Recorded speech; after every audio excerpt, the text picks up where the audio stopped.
சென்ற 2 வீடியோக்கள்ல ஸ்ரீலங்காவுல நடக்கக்கூடிய பல நிகழ்வுகளை பத்தி ஒரு தொகுப்பு மாதிரி உங்க முன்னாடி வச்சிருந்தேன். ஏகப்பட்ட தகவல்கள் வந்திருக்கு. இது எதுக்காக செய்யறாங்க, யார் இதன் பின்புலத்துல இருக்காங்க அப்படிங்கிற பல தகவல்களையும் இந்த வீடியோல உங்க கூட ஷேர் பண்றதா இருக்கேன்.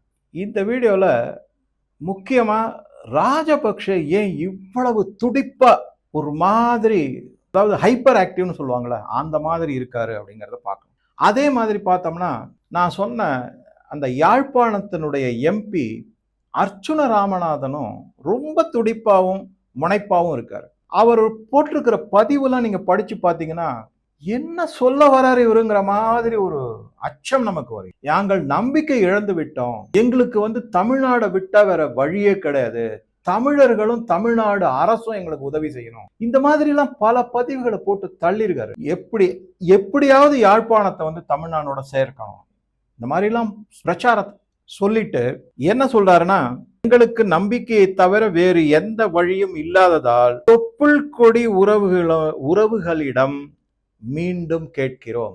இந்த மாதிரி உணர்ச்சிகளை தூண்டி தமிழ்நாட்டையும் நிம்மதியா அமைதியா வாழ விட மாட்டாங்க, அங்க இருக்கிற இலங்கையில இருக்கிற தமிழர்களையும் நிம்மதியா அமைதியா வாழ விட மாட்டாங்க. பாரத பிரதமர் மோடி திரு அண்ணாமலை தான் எமிசரி மாதிரி, ஒரு நம்பிக்கை தூதுவர் மாதிரி வச்சிருக்காரு. கிட்டத்தட்ட 1.5 லட்சத்திலிருந்து 2 லட்சம் வீடுகள் கட்டி கொடுப்பதற்கான முன்னேற்பாடுகள்லாம் நடந்தது. பல வீடுகள் கட்டி கொடுக்கப்பட்டு தமிழர்களுக்கு கொடுக்கப்பட்டு விட்டது. அண்ணாமலை அதுக்கெல்லாம் அந்த விழாக்கள்லாம் தலைமையேற்று நடத்தி எல்லாம் செஞ்சிருக்காரு. அவர் பல முறை ஸ்ரீலங்காவுக்கு போயிருக்காரு.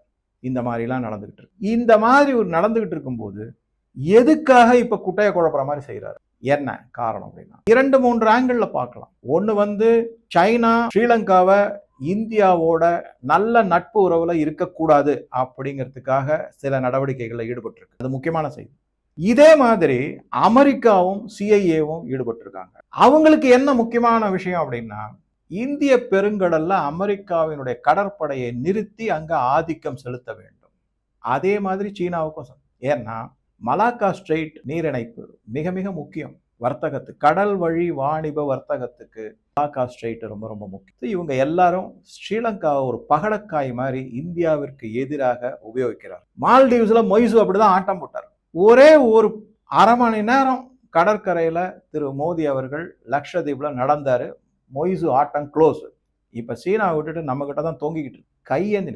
அதே மாதிரிதான் தற்போதைய ஸ்ரீலங்காவினுடைய அதிபர் அனுராக் குமார திசைநாயகவும், முதல்ல அவர் இடதுசாரி கொள்கை உள்ளவர், அதனால சைனாவை சார்ந்துதான் இருந்தார். அதுக்கப்புறம் அவருக்கு பலவிதமான அமெரிக்காவிலிருந்து அழுத்தங்கள்லாம் வந்தது. இந்த ஈரான் கடற்படை அதெல்லாமே உங்க எல்லாருக்குமே தெரிஞ்சிருக்கும். அந்த வைசாக்ல நடந்த பயிற்சி, அதன் போது கப்பல் ஒன்று மூழ்கடிக்கப்பட்டது. அமெரிக்கா ஸ்ரீலங்கா மேல மிகப்பெரிய அழுத்தத்தை கொடுத்தது. ஆனா உறுதியா நின்று அவர் பாரத பிரதமரோட கை கோர்த்தார் அனுரா திசைநாயக்க. அவர் ஓப்பனாவே சொல்றாரு, பாரத பிரதமர் மாதிரி ஒரு ஆளுமை மிக்க நியாயமான நேர்மையான அரசியல்வாதியை நான் பார்த்தது இல்ல, இந்தியா எங்களுக்கு மிக உற்ற நண்பன் அப்படிங்கிற மாதிரி ஓப்பன் ஸ்டேட்மெண்ட் கொடுத்திருக்காரு அனுரா திசைநாயக்க, ஸ்ரீலங்காவினுடைய அதிபர். இதெல்லாம் வச்சு பார்க்கும்போது எத்தனை பேர் இதுல இன்வால்வ் ஆயிருக்காங்க பாருங்க. அமெரிக்கா ஒரு பக்கம், அதுக்கப்புறம் சைனா ஒரு பக்கம், ஸ்ரீலங்காவிலே இருக்கக்கூடிய பிரிவினைவாத இயக்கங்கள், அவர்களுக்கு இருக்கக்கூடிய தமிழ்நாட்டில் இருக்கக்கூடிய பிரிவினைவாத இயக்கங்கள், நபர்களுடைய தொடர்பு, இதெல்லாம் இதுக்கு நடுவுல இஸ்லாமிய பயங்கரவாதம். இது வேற. இதுல என்ன சொல்லுவாங்கன்னா, இஸ்லாமியர்கள்லாம் தமிழர்களுக்கு ரொம்ப உதவி செய்யறாங்க ஸ்ரீலங்காலன்னு. கிடையவே கிடையாது. நான் பல ரிப்போர்ட் படிச்சுட்டேன். வடக்கு மாகாணத்திலையும் கிழக்கு மாகாணங்களுக்கும் இடைப்பட்ட தூரத்துல ஒரு இணைப்பு கொடுத்து அரசாங்கத்தினால பொருள் உதவி எல்லாம் செய்யப்பட்ட போது இஸ்லாமியர்கள் அந்த இடத்தை அபகரித்து அதை ஆக்குப்பை பண்ணி, இல்லீகலா ஆக்குப்பை செஞ்சு, அந்த பணம் எதுவுமே தமிழர்களுக்கு போய் சேராமல் முட்டுக்கட்டை போட்டு தடுத்து அவர்களை பிரித்தது. வடக்கு மாகாண தமிழர்களையும் கிழக்கு மாகாண தமிழர்களையும் பிரித்தாள்ன்றது இஸ்லாமியர் அரசியல் கட்சிகளும் அரசியல் தலைவர்களும். இதுக்கான ஆதாரங்கள்லாம் செய்திகள்லாம் இருக்கு. வேணும்னா பத்திரிகை பழைய செய்திகள்லாம் கூகுள்ல செஞ்சு படிச்சு பாருங்க. இது நான் தரவா படிச்சு வச்சிருக்காங்க. நான் இப்ப யாரும் சொன்னா நம்ப மாட்டாங்க, அதுதான் உண்மை. ஆக மொத்தம் இது. ஸோ இந்த மாதிரி பல விதமான நபர்களும் நாடுகளும் குழுக்களும் ஸ்ரீலங்கா மேல ஒரு அழுத்தத்தை போடும். இதுல குறிப்பா எந்த அழுத்தம் மிக மிக அதிகமாக இருக்கு, யாருடைய அழுத்தம் மிக அதிகமாக இருக்கு அப்படின்னு பாத்தீங்கன்னா, மிஷனரிஸ். இது உங்க எல்லாருக்குமே அதிர்ச்சியாக இருக்கும், அதே சமயத்துல வெறுப்பாவும் இருக்கும். எதனால மிஷனரிஸ் அப்படிங்கிறதுக்கு சில காரணங்களை நான் சொல்றேன். முதல்ல இங்க இருக்கிற தமிழ்நாட்டில் இருக்கக்கூடிய மிஷனரிஸும் ஸ்ரீலங்கா மிஷனரியும் ஒண்ணுக்குள்ள ஒண்ணு அவங்க போட்டி போட்டுக்கிட்டு மத மாற்றத்துல சமத்தே ஈடுபட்டிருக்காங்க. அது தவிர்க்க முடியாத உண்மை. இலங்கையில நான் ஏற்கனவே சொன்ன மாதிரி இலங்கை வாழ் இந்து தமிழர்களுக்கும் இலங்கையில இருக்கக்கூடிய கிறிஸ்துவர்களுக்கும் ஒரு மிகப்பெரிய வெறுப்பு உணர்வு உண்டு செய்து அதன் மூலமாக அவங்களுக்குள்ள கலவரம் எல்லா போராட்டங்கள்லாம் வெடிக்க வச்சு பிளவுபடுத்த வேண்டியது. இது ஒரு முக்கியமான உத்தி. இது இப்போ ஈஸ்டர் இதுல இருந்தே செஞ்சுட்டு வராங்க. ஆதி காலத்துல இருந்தே இருக்கு. ஈஸ்டர் போது அது இன்னும் அதிகப்படுத்தப்பட்டது. நல்ல வேளை அது எல்லாமே தவறானது அப்படின்னு சொல்லி அது ப்ரூவ் ஆயிட்டு அதுக்கப்புறமா வேற மாதிரி போச்சு. யார் அதுல இன்வால்வ் ஆயிருக்காங்க ஆச்சுங்களா? அடுத்து இப்ப போன 2 வீடியோல முக்கியமான ஒரு செய்தி என்ன சொல்லியிருந்தேன்? த ரிட்டையர்டு மேஜர் ஜெனரல் சுரேஷ் சல்லி, முன்னாள் SIS ஸ்ரீலங்கன் இன்டெலிஜென்ஸ் சர்வீஸ்னுடைய தலைவர பதவியில இருந்த கோத்தபய ராஜபக்சேனால பதவியில் அமர்த்தப்பட்டவர் அரெஸ்ட் பண்ணி உள்ள இருக்காரு.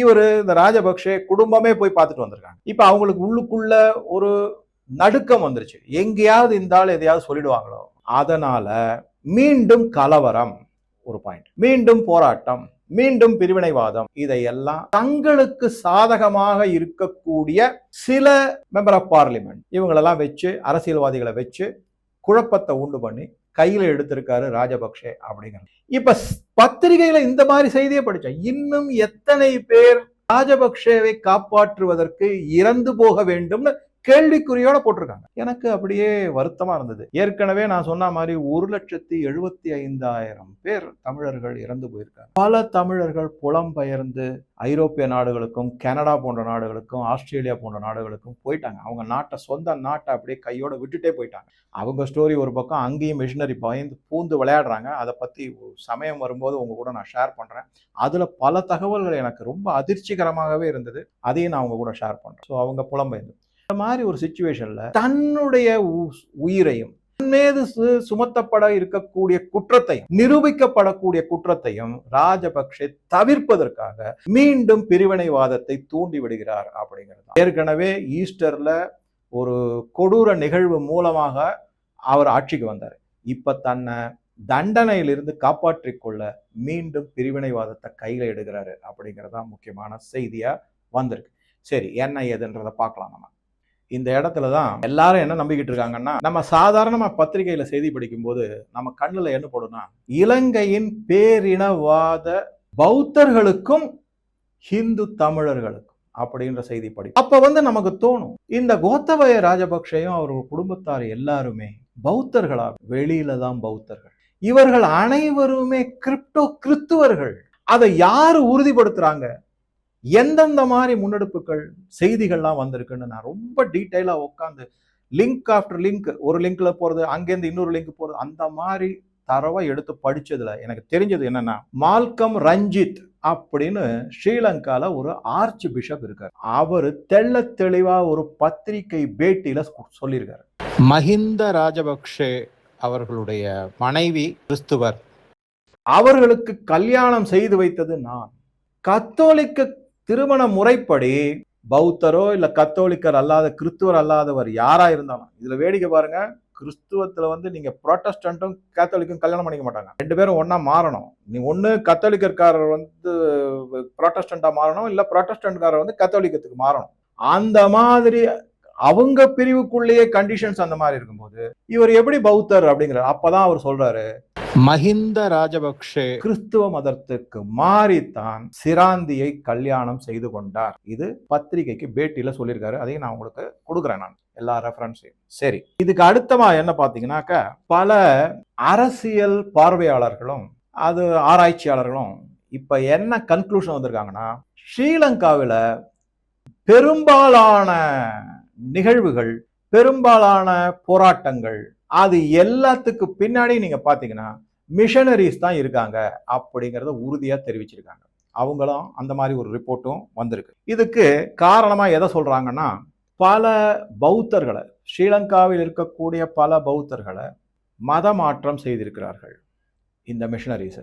மத மாற்றம் செய்வதோடு அல்லாமல் பல தகாத செயல்களை அவங்களை ஈடுபடுத்தியிருக்காங்க.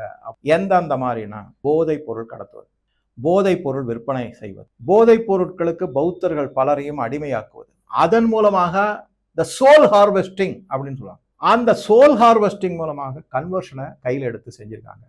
இந்த மாதிரி பல செய்திகள் இப்ப சமீபத்துல பத்திரிகைகளை வர ஆரம்பிச்சிருக்கு.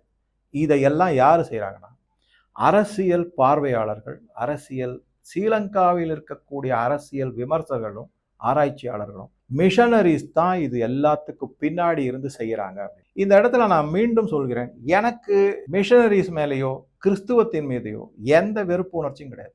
ஆனால் அவர்கள் தங்களுடைய சுயநலத்துக்காக, தங்களுடைய மதமாற்ற ஒரு கோட்பாடுகளுக்காக செய்யக்கூடிய அராஜகம் எனக்கு ஒப்புதல் இல்லை. அது ஒண்ணுதான் என்னுடைய பார்வை. நீ பண்ணணுமா, யாருக்கு விருப்பம் இருக்கோ, இயேசு கிறிஸ்துவ ஜபிக்கணுமா, செய்யணுமா, தேவாலயங்களுக்கு போகணும், போய்க்கங்க. இந்த மாதிரி தகுடுதத்தம்லாம் நீங்க யோசிச்சு பாருங்க. பல பௌத்தர்கள் போதைப் பொருள் கையில வச்சிருந்தத கையும் களவுமாக பிடிபட்டு சிறைக்கு அனுப்பப்பட்டுள்ளார்கள். இதெல்லாம் பத்திரிகையில வந்திருக்க செய்தி. நான் ஏதோ இட்டுக்கட்டி சொல்றேன்னு தயவு செஞ்சு நினைக்காது. அந்த மாதிரி ஆயிருக்கு. சரி, அடுத்ததா என்ன அப்படின்னா, இது மற்ற பௌத்தர்களிடையே ஒரு கொந்தளிப்பை ஏற்படுத்திருக்கு.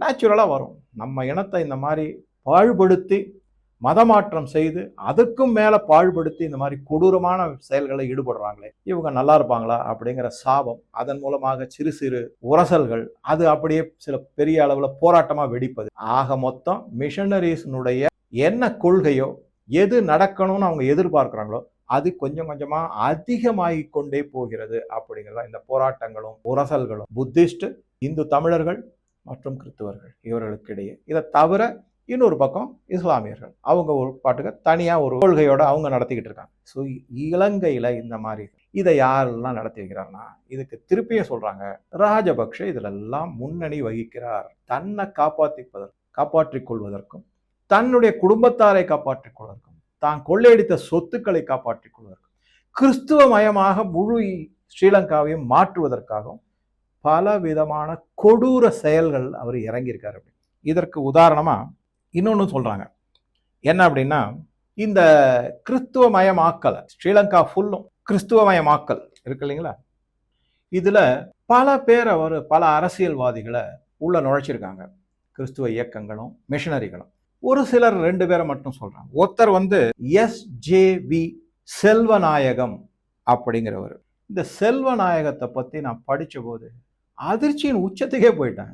ஏன்னா அவரை இங்க எப்படி தந்தைன்னு ஒருத்தரை சொல்லிக்கிட்டு இருக்காங்கல்ல, அந்த மாதிரி இலங்கை மக்கள் அவர் தந்தைன்னு கூப்பிட்டுருக்காங்க. அவர் அவ்வளவு நல்லத்தனமா நடந்துகிட்டு இருந்திருக்காரு. கடைசியில் அவருடைய ஸ்டோரி எல்லாம் படிச்சா இவர் இலங்கை வாழ் தமிழரே கிடையாது.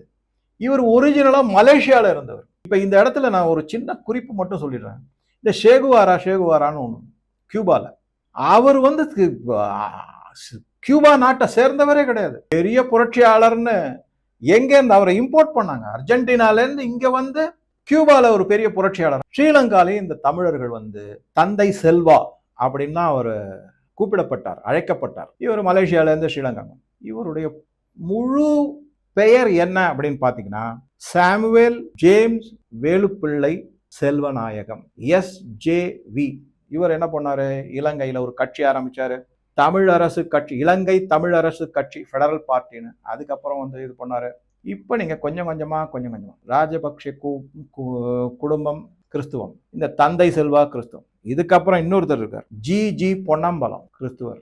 இவங்க எல்லாம் ஹிந்து தமிழ் இலங்கை தமிழர்களை அப்படியே மனதை மயக்கி கொடூரத்தின் உச்சியில கொண்டு போய் தள்ளியிருக்காங்க. இதெல்லாம் சொன்னா இங்க இருக்கிற சில பேருக்கு பிடிக்காது.